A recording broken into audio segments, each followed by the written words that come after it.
आज हम चर्चा करेंगे द इंडियन एक्सप्रेस के एडिटोरियल में आए एक खबर की, जिसमें 5G सेवाएं आज से शुरू, कैसे बदलेगा आपका अनुभव। 5G services roll out today, how will your experience change. ये इंडियन एक्सप्रेस का एक एडिटोरियल है जिसके बारे में हम आज चर्चा करेंगे। भारतीय प्रधानमंत्री ने आज नई दिल्ली में इंडियन मोबाइल कांग्रेस के 6ठे संस्करण का उद्घाटन करते हुए चुनिंदा शहरों में 5G लॉन्च किया। यह भारत के अंदर 5G नेटवर्क के अंदर एक रिवॉल्यूशनरी चेंज है।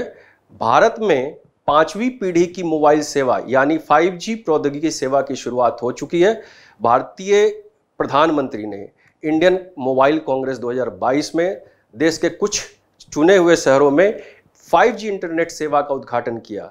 यह अगले 2 साल तक पूरे भारत में विस्तार पूर्वक लागू किए जाने की योजना है। भारत में अब तक 2G, 3G, 4G प्रौद्योगिकी अपनाई जा रही थी। भारत में डिजिटल इंडिया कार्यक्रम के तहत महत्वपूर्ण जो पिलर है जिन पर यह आधारित था, उसमें उपकरण की लागत, cost of that instrument, digital connectivity, data का कॉस्ट, डेटा की जो लागत है, और जो डिजिटल फर्स्ट इंडिया का भारत सरकार का जो दृष्टिकोण है उस पर यह आधारित था। लेकिन 4G में इंटरनेट की जो डाउनलोड गति थी वो 150 मेगाबाइट तक ही सीमित थी। 5G में यह 10 सेकंड में यह 150 मेगाबाइट तक पहुंचा जा सकता है। कुछ सेकंड में ही आप बड़ी से बड़ी फाइल डाउनलोड भी कर सकते हैं। 5G बिना बाधा के और बिना गति कम किए हुए भी कई उपकरणों से जुड़ सकता है, यानी बहुत सारे ऑपरेटर्स के साथ एक साथ वो वाईफाई के थ्रू जुड़ सकता है। तो इसके लिए जो भारत में इंटरनेट की जो कंपनियां हैं, जैसे भारत एयरटेल ने दिल्ली, मुंबई, बेंगलुरु और वाराणसी समेत 8 शहरों में अपनी सेवाएं प्रदान करने का काम शुरू कर दिया है। तो इसी पर हम चर्चा करेंगे और इसके लिए हम अब चलते हैं अपने एनालिसिस की तरफ। तो 5G के क्या लाभ हैं? 5G के लिए लाभ है कि भारतीय समाज के लिए परिवर्तनकारी शक्ति होने की क्षमता प्रदान करते हुए नए आर्थिक अवसर का मतलब है कि यहाँ पे जो आर्थिक अवसर और सामाजिक लाभ, यहाँ पे जो फायदा जो दिख रहा है वो है कि इसके थ्रू जितने भी हमारे उद्यमी या उसके जो बिजनेस है वो चल रहे हैं, उसमें और भी इफिशियंसी, उसमें और भी तीव्रता आने की संभावना है। और भारत पर 5G का जो संचयी आर्थिक प्रभाव, जो इस पे जो कॉस्ट, जो इम्पैक्ट पड़ेगा, वो 2035 तक 2450 अरब डॉलर तक पहुंचने का उम्मीद है। और इसका जो प्रभाव होगा, उससे जो गेन करेंगे भारत सरकार की जो आर्थिक स्थिति पर जो प्रभाव पड़ेगा, वो 450 अरब डॉलर तक भी पहुंचने की उम्मीद है। अभी तक जो सुपीरियर इंटरनेट स्पीड थी वो 4G पे काम करती थी और उसमें 5G की तुलना में कम लेटेंसी होगा। लेटेंसी का मतलब क्या होता है कि जब कोई डेटा आपके इंटरनेट के माध्यम से सूचनाओं के रूप में भेजा जाता है तो वो एक पैकेट के रूप में इंक्रिप्टेड फॉर्म में जो गंतव्य स्थान तक वहां पहुंचता है, और वहां से फिर वापस आने में जितना समय लगता है, यानी आपने जो कोई मैसेज भेजा और रिटर्न में उनका जो मैसेज आया, उसमें जो समय की कमी या उसमें जो समय लगता था उसमें जो कमी होती है, उसमें वो लेटेंसी भी 5G के अंदर कम होगी।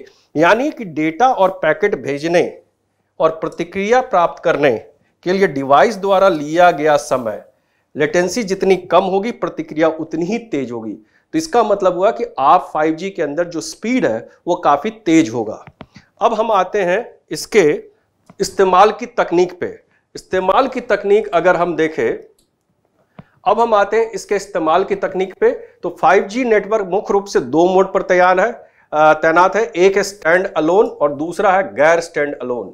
सो स्टैंड अलोन मोड जो होता है, 5G नेटवर्क एक समर्पित उपकरणों के साथ काम करता है और मौजूदा जो 4G नेटवर्क है वो पैरेलल आपके ऑपरेटर्स के साथ वो काम करता था।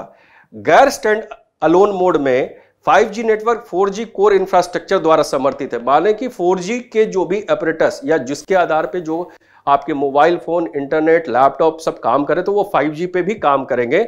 मौजूदा बुनियादी ढांचे पर भी ये निर्भर करता है।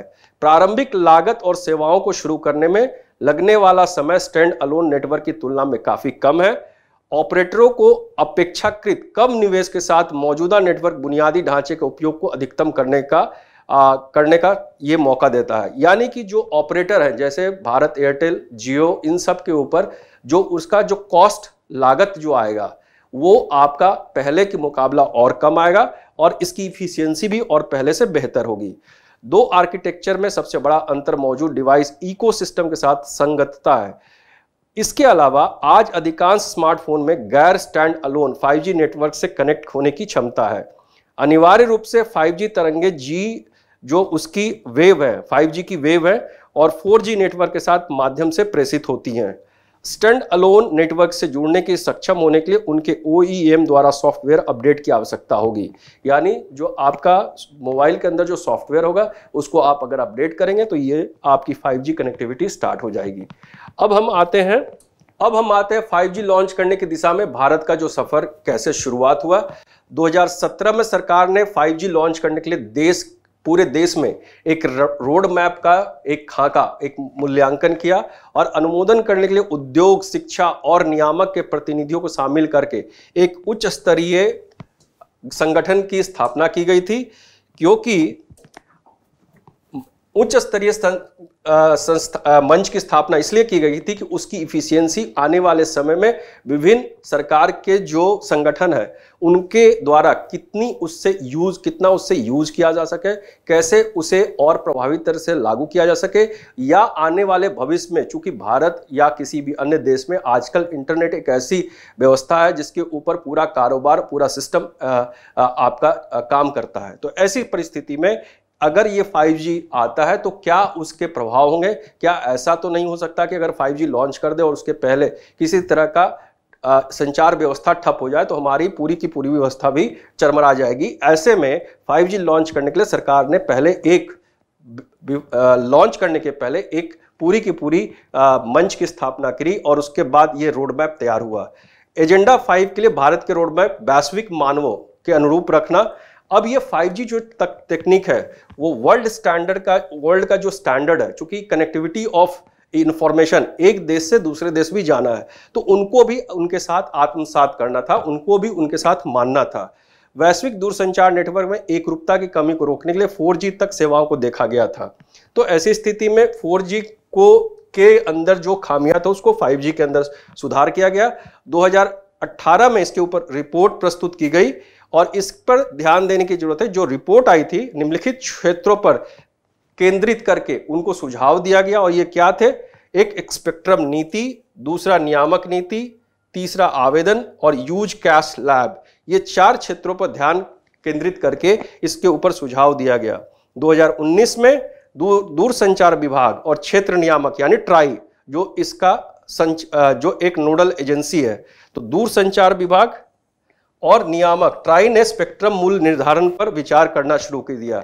यह भी ध्यान में रखा जाने लगा कि आने वाले समय में इसका जो कॉस्ट है, अगर आप डेटा यूज करते हैं तो उसके ऊपर क्या आएगा, तो इसके ऊपर भी इसको ध्यान में रखा गया। और 2022 में सरकार ने 5G की स्पेक्ट्रम की नीलामी यानी बिडिंग शुरू की और इसके बाद अभी हाल ही में 2 दिन पहले अगर आप इसको देखते हैं तो भारत के प्रधानमंत्री ने इसको पूरी तरह से लॉन्च कर दिया है। शुरुआत में कुछ चुनिंदा शहरों में यह लागू किया गया। आने वाले समय में 2 वर्ष का समय निर्धारित है और ऐसे समय में भारत सरकार पूरी तरह से तत्पर है कि 5G पूरे देश में लागू हो। धन्यवाद।